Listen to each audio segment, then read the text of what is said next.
Hi, everybody, it's Donna here, and I am going to talk about twin flames and getting off the cycle.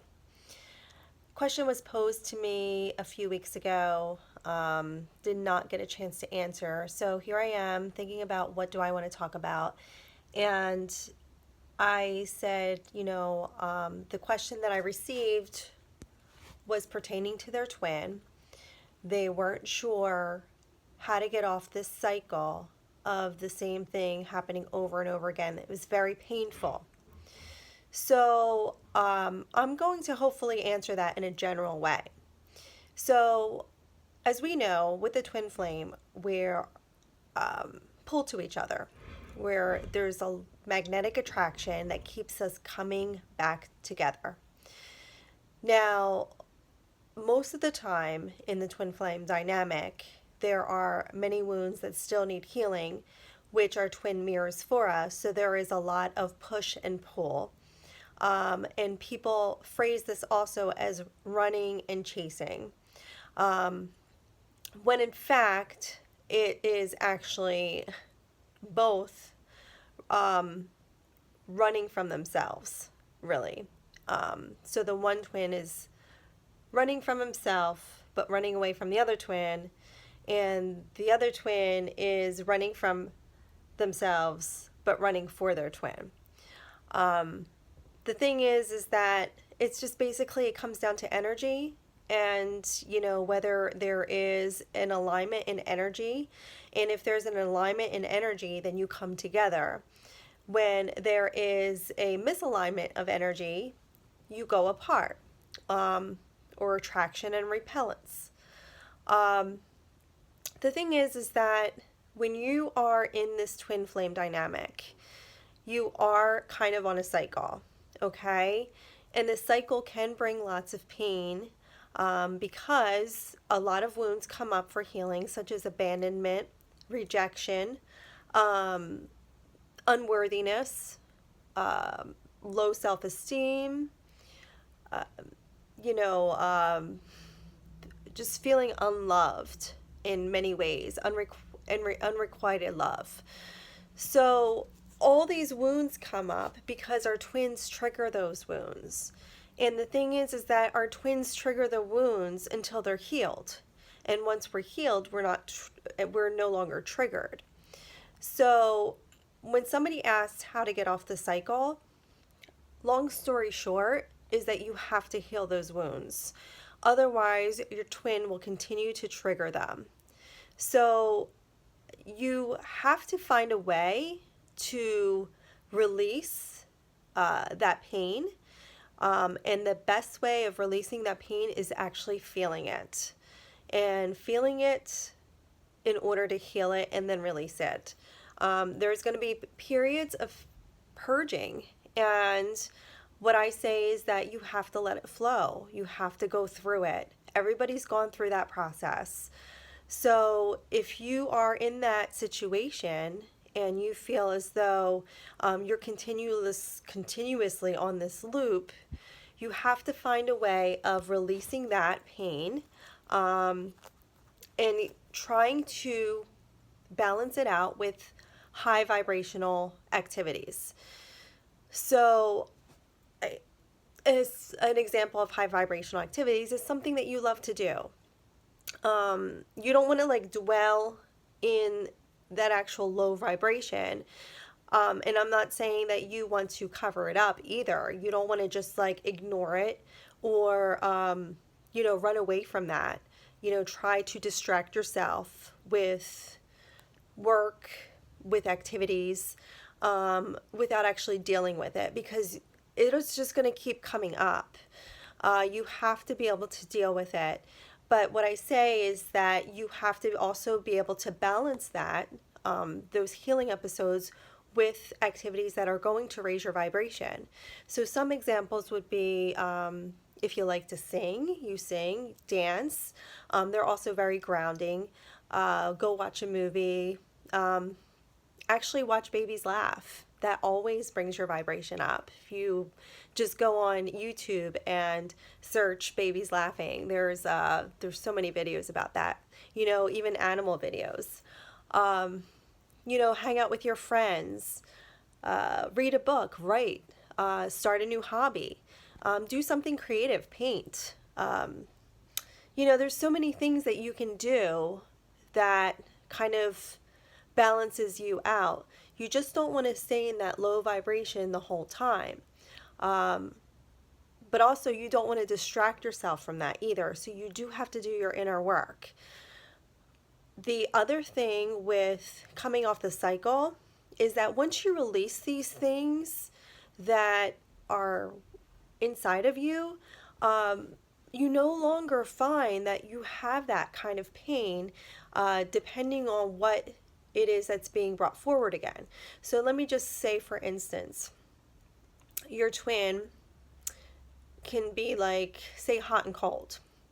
You feel the most loving feelings from them, but they still kind of ignore you after, spending lots of quality time, or not even like if it's lots, just any time together. Then all of a sudden, the next time you see them, you kind of don't even exist in their eyes.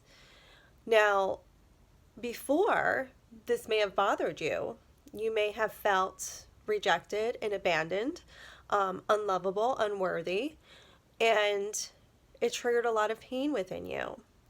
So, of course, you could either blame your twin and say they're narcissist or whatever, which I hate that word, by the way, or you can work through it, because your twin will give you what you need for healing. So after you work through it and say, it takes you as much time as you're going to need to get through this. You work through it, and then you go back and say the same thing happens. Because you will get tested, and you will not only get tested once, but you will get tested probably many times until you have mastered that lesson.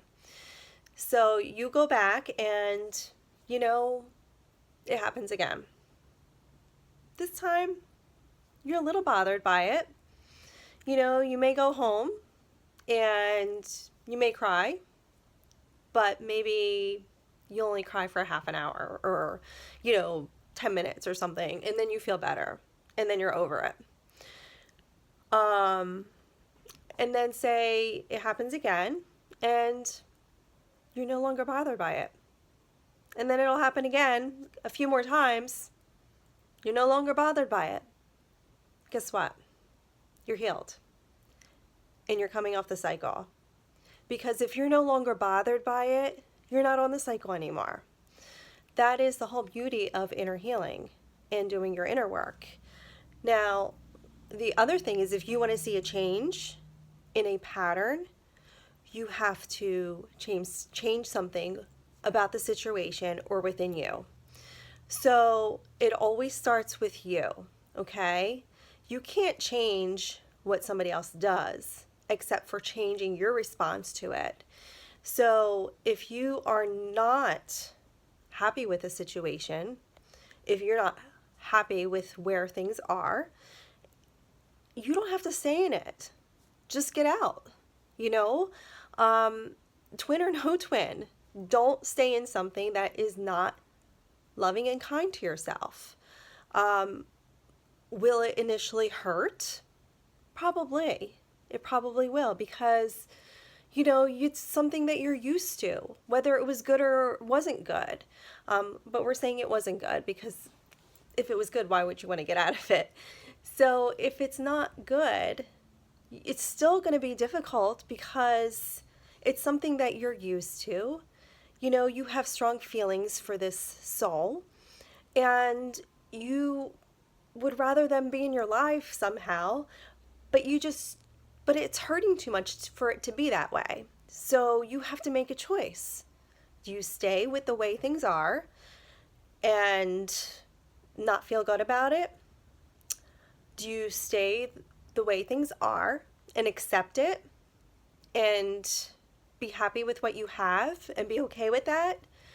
Or do you leave the situation and leave in a way meaning that you have love for yourself, you have love for this other person, which we'll say he's your twin.